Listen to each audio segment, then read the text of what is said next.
మన సనాతన ధర్మంలో విగ్రహారాధనకు ఉన్నటువంటి ప్రత్యేకత ఏమిటి? విగ్రహం అంటే ఏమిటి? మొదటి ప్రశ్న వేసుకుంటే విగ్రహ ఆరాధన అన్న రెండు పదాలు మనకు సుబోధకం అవుతాయి. కంటికి కనిపించేది విగ్రహం, మనస్సుకు కనిపించేది కూడా విగ్రహమే.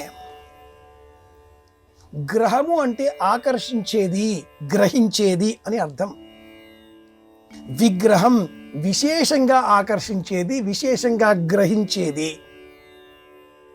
ఎవరైనా ఒక వ్యక్తి కదలకుండా అలా కూర్చున్నాడే అనుకుందాం, చూసేవాళ్ళు ఏమిటి అలాగా విగ్రహంలాగా కూర్చున్నావు, కదలగలేదా అంటారు.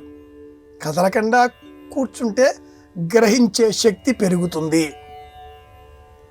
గ్రహించే శక్తి పెరిగిన కారణం చేత కదిలే మనబోటి వారంతా కూడా ఆ గ్రహించడం ఎక్కువైన ఆ విగ్రహంలాగా ఉన్న వ్యక్తి కానీ, లోహరూపం కానీ, రాతిమూర్తి కానీ, అర్చామూర్తి కానీ ఆ మూర్తి దగ్గర చేరి ధ్యానం చేయడమే విగ్రహారాధన.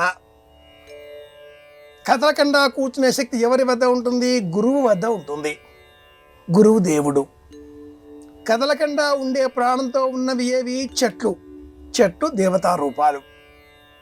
కదలక ఉన్నవి కానీ సూర్యకాంతిని, నక్షత్రాల కాంతిని, ఔషధుల విలువలను తెలుసుకుని తమలో నిక్షిప్తం చేసుకున్న రాళ్ళు, శాలగ్రామ కావచ్చు, నర్మద బాణం కావచ్చు, దేవతలు. ఇలా మనం గమనించినట్లయితే విగ్రహము అంటే గ్రహించే శక్తి మనకంటే అధికంగా కలిగి ఉన్నది అని అర్థం. ఆలయానికి వెళతాం మనం ఎందుకని? మనకంటే ఎక్కువ శక్తి అందులో ఉంది కాబట్టి ఆ చుట్టూరా తిరుగుతాం. భూమి సూర్యుని చుట్టూ తిరిగినట్లుగా, చంద్రుడు భూమి చుట్టూ తిరిగినట్లుగా మనకంటే ఎక్కువైన శక్తి ఎక్కడ ఉంటుందో అది విగ్రహం. ప్రపంచంలో ప్రతి జాతి, ప్రతి మతము, ప్రతి ధర్మము విగ్రహారాధన చేసేవే. సనాతన ధర్మం హైందవ సంప్రదాయంలో అగ్నిహోత్రం విగ్రహ రూపం, జీవాల కదా. అభిషేకం శివలింగం విగ్రహ రూపం, నిరాకార రూపం, విగ్రహం కదా. చిత్రపటం విగ్రహ రూపమే కదా. శైలి, దారుమయి, లౌహి, లేప్య, లేఖ్య చ సైకతి, మనోమయి, మణిమయి, ప్రతిమ అష్టవిధా స్మృత అని దేవీ భాగవతం. ఈ ప్రతిమలు, విగ్రహములు 8 విధాలు అని దేవీ భాగవతం మనకు ఆవిష్కరిస్తుంది. కనుక విగ్రహారాధన అంటే ఒక్క ఆర్షధర్మంలోనే, సనాతన సంప్రదాయంలోనే ఉన్న శివుడు, విష్ణువు, ఇతర అర్చామూర్తులను ఆరాధించడం అని కాదు. ప్రతీకాత్మకంగా ఈ విగ్రహములను మన కంటి ముందు ఉంచి కనిపించని ఆ మూల విగ్రహాన్ని ఇక్కడ స్తోత్రం చేయడం, ఇది లక్ష్యం. శివారాధన అంటే మారేడు చెట్టును పూజించాలి. అరుణాచలేశ్వరుని పూజించడం అంటే దీపంలో అరుణాచలేశ్వర దర్శనం కావాలి. జంబుకేశ్వర దర్శనం అంటే ఆ నీరు ఇలా మనం స్వామివారి పైన సమర్పించడంలో నీటిలో జంబుకేశ్వర దర్శనం కావాలి. వీచే గాలి కాళహస్తీశ్వర దర్శనం చేయించాలి. కాబట్టి విగ్రహారాధన అంటే కనిపించే ఈ ప్రతిమ ద్వారా కనిపించని విశ్వవ్యాపితమైన చైతన్యాన్ని, దైవాన్ని దర్శించే ప్రయత్నం చెయ్యడం అని అర్థం.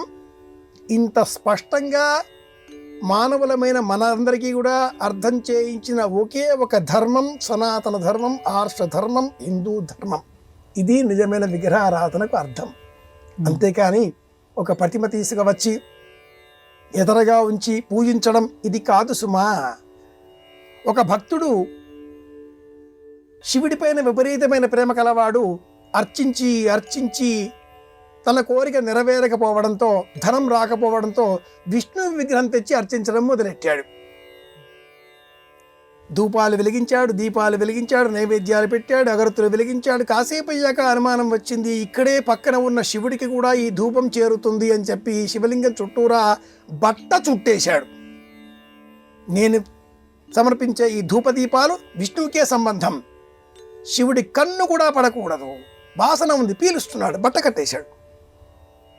నెల గడిచింది, విష్ణువు కూడా కోరిక తీర్చకపోవడంతో ఆగ్రహం వచ్చింది భక్తుడికి. ప్రశ్నించాడు, తనకు తాను అంతం చేసుకోవడానికే సిద్ధపడ్డాడు. విష్ణువు ప్రత్యక్షమై, నాయనా నీవు నా విగ్రహం తెచ్చిపెట్టావు కానీ నీకు నాకంటే ఆ శివుడే ఎక్కువగా దృష్టి, ఆయన వాసన పీలుస్తున్నాడా ఏమా అని చెప్పి బట్ట చుట్టేశావు. కాబట్టి నీ దృష్టి అక్కడ ఉంది, ఇక్కడ లేదు. అమ్మాయి ఇక్కడ అంటే ఆకర్షణ అక్కడ అన్న ఉదాహరణలాగా నువ్వు నన్ను చూస్తున్నావు, కానీ నాకంటే మించి నీ మనసు శివుడి మీదే ఉన్నది. ఇది విగ్రహారాధనకు మంచి ఉదాహరణ. ఇలా చెప్పుకోవాలి.